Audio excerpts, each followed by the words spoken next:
Design Week Portland is a festival across all disciplines of design, and we try to get people together not only to connect professionally and to improve their skills, but also to think about their role as citizens as well as designers and what their skills can do to affect positive change. So this year, in addition to the 300 events that we have going on all around town, we pulled together over 24 folks for the main stage, and we really were looking at the uncharted territory that we're in on every level, politically, economically, culturally. And they were talking about all different kinds of things from all different kinds of perspectives, but we wanted to ask them a single question, which is, do you think design can affect change? And if so, how? And it was very interesting to see all those different perspectives and what people brought to that question. Yes, design can create meaningful change in the world, but I think design thinking is actually more important to change design in the world. So we can start to think about creative solutions for problems that we're seeing in the world and the ways that we can make things better. Great design thinking can come from anywhere. You don't have to be a trained designer. You can be a developer, you can be an artist, you can be a psychologist, but you can start to look at the world and the way that we want to solve problems that are better for consumers and are ultimately human. So by having empathy for our consumers, we can start to design better. Yeah, I believe that design can change the world in a meaningful way, absolutely. In terms of how, I think if you put idealists, problem solvers, people that can look at the world through a visual lens, and task them with looking at the world's most complex problems and say, hey, how would you approach this?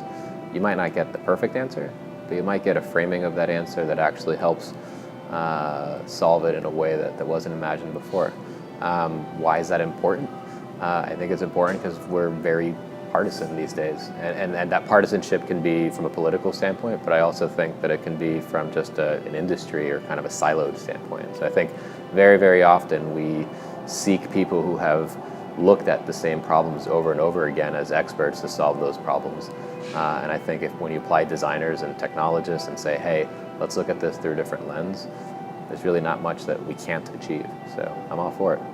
I believe that design is already making meaningful change in the world. I think that a lot of conversation has been happening lately around what does it mean to be a designer? And now many people assert that everyone is a designer in their own way, because at its core, design is about solving problems, right? It is about designing solutions to problems. So I think that people, or at least I should say I hope, that people will become a lot more intentional when they think about how they solve problems by employing the principles that we know are typically used in design as a practice. Design, to me, is just a way to communicate. And so communication, obviously, can create drastic change in the world. So, you know, the poster that everyone has that says design won't save the world, and, you know, is funny, but communication will. And so if you can make things that communicate faster and better, and maybe some education, right, along the way in that communication, I think you have a great potential to make drastic change and change the world. Design is getting to not the perfect solution, it's a right solution. And so how do you get to solutions is trial and error. And so doing that quickly is the best way to be wrong faster, to figure out how you get to that right answer. And so, you know, for me, it's always been like, you know, sometimes to a fault of like, you're listening to somebody and then you stop listening to them and you're like, all right, I'm already designing in my head, I've already solved this problem, and then you do it and you're like, I have not solved this problem. But that ideal of putting a bunch of smart people together and just say, hey, try it, and then coming back a week later or just a few days later and saying, what do you got? And then be like, oh, that works, that doesn't work, that could work, and then you get more requirements, and then you're like, oh, that one doesn't work, but this would work. And so, you know, if you just sit around waiting, you're gonna have to do all those exercises. And time doesn't get longer. So you might as well start from the beginning and get as much of that in that space as possible. Got to start with what design means, okay? Because if you talk to most people today, they talk design this, design that, but design has different ways of being creative, okay? So if you talk to an architect and we design, we think we design, we believe we do, and we problem solve through the process of design, which means there's usually an inquiry of some sort, and you try and come up with a kind of a solution. And if you are an MIT person like I am, it's always trying to solve a problem that hasn't been solved. In other words, I think you're trying to be optimistic about changing the world for the better. And so I think we have to believe that we can change the world, maybe in small pieces, but ultimately there's lots to be solved, and there's lots of inequity, and there's lots of problematics. And so, yeah, I think we can change the world. Take climate change and everything related to the sort of urban environment, the natural environment. I think there are lots of ways in which the disbelievers are still hard to believe, right?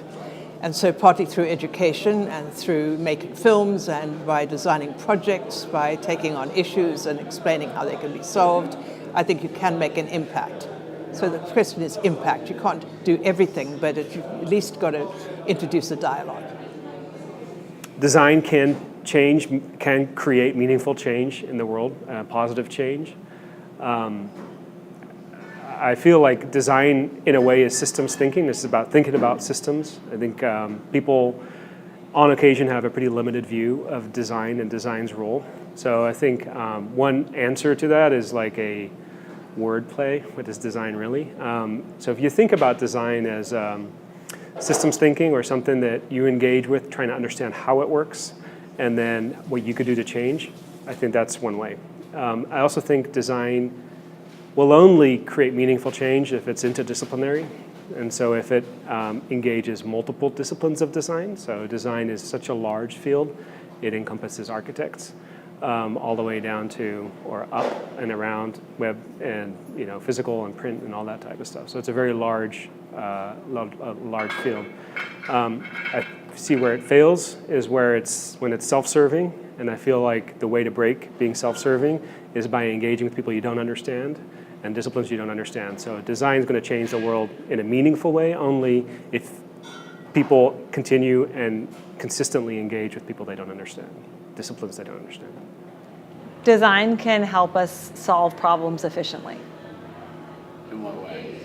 Helping us think through problems, be strategic about ideation, developing solutions. And design is good at helping us rev through complicated problems quickly. I think about design as a way to just think about critical issues and thinking visually and in a flow way about how to solve a problem. Well, in a very literal way, I spend probably half of my working hours dealing with design-related questions. Everything from how restaurants are laid out to how new facilities are built. We have a huge amount of infrastructure. We also design movement of animals between pastures and figure out, pasture acquisition and leases and how to expand by looking at how we use that environment. So that's a really big part of what we do. Then there's also design from a flow perspective and a problem-solving perspective, which I think is just about company perspective. Also, our company success is contingent upon graphic design and visual design. Telling customers the story to make them understand why they're paying more, that's huge. That's everything we do rides and dies on that. I think only design can change the world in a meaningful way, because that is actually the whole entire point of design. Design that doesn't have a goal or a purpose that's art. So anything that is intentional manipulation of different elements to achieve an objective, whether that's behavior change or creating a product or any of that, that is design. So it is only through the means of design that our world is going to change in a meaningful way. I think design can and has been and will continue to change the world. I think about the world in probably a much smaller way than most people. I do think design has massive, large-scale transformational effects. But I also think that design can change the world of a young person, of someone who has typically been disenfranchised, someone who has lost their voice. So I think about design changing lives as well as the world. I think design is at its best when it's most intimate. And so I love the idea that design can change the world of one person. Of course it can. It already has. Everything we touch and experience in an urban environment came from design. I think the question is it good or bad? And is it making life better or worse? So I think design can have meaningful effects on everybody, but is it meaningful in a good way or a bad way? And so that's what I think is a challenge to designers, is to think about the outcomes of what they're doing rather than just the process. It always does. You can't avoid it. The question is whether the change is meaningfully good or meaningfully bad. I always kind of think of design as being on this sort of spectrum with 4 points. There's probably many points, but one is utopian, and one is mercantile. One is utopian, and the other is pragmatic.